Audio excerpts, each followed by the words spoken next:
అందరికీ నమస్కారం. మన తెలుగు ఛానల్కి స్వాగతం. మనము ప్రథమ విభక్తుల గురించి చెప్పుకున్నాం కదా, వాటినే తత్పురుషుల్లోకి మార్చుకుంటే ఎలా ఉంటుందో నేర్చుకుందాం. ప్రథమ తత్పురుష సమాసం.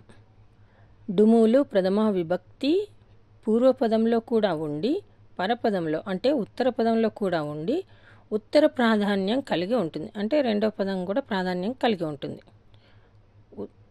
పూర్వపదం, ఉత్తర పదం, పరపదం అని కూడా అంటారు దీన్ని.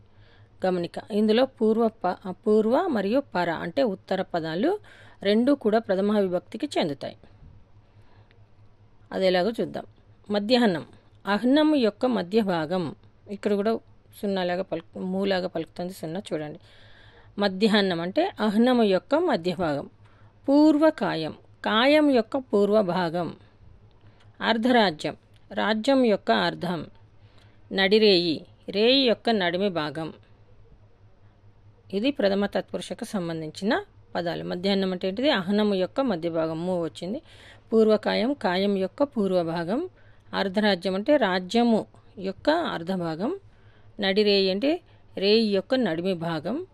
గమనిక, యొక్క ఉపయోగించినంత మాత్రాన ఇది షష్ఠి కాదు. ఎందుకంటే ఇందులో సమాసంలోని పదాలు పూర్వ మరియు పర అంటే ఉత్తర పదాలు విగ్రహ వాక్యం చేసేటప్పుడు తారుమారు అవుతాయి.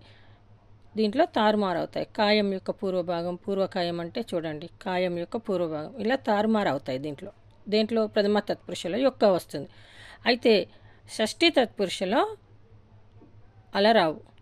రాజభవనం అంటే రాజు యొక్క భవనం, రామబాణం రాముని యొక్క బాణం అంటే పూర్వ పదం అలాగే ఉంటుంది, పరపదం అలాగే ఉంటుంది. కానీ ప్రథమ తత్పురుషలో పూర్వ పర పదాలు విగ్రహవాక్యం చేసేటప్పుడు తారుమారు అవుతాయి. చూడండి, అర్ధరాజ్యం అంటే రాజ్యం యొక్క అర్థం.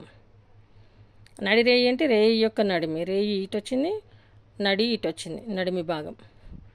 ఇది బాగా గుర్తుంచుకుంటే మనకి ఈ ప్రథమ తత్పురుష షష్ఠి తత్పురుష సమాసాలు మనకి కన్ఫ్యూజ్ కాకుండా ఉంటాయి. ఈ వీడియో కనుక మీకు నచ్చినట్లయితే లైక్ చేయండి, షేర్ చేయండి, సబ్స్క్రైబ్ చేయండి. ధన్యవాదాలు.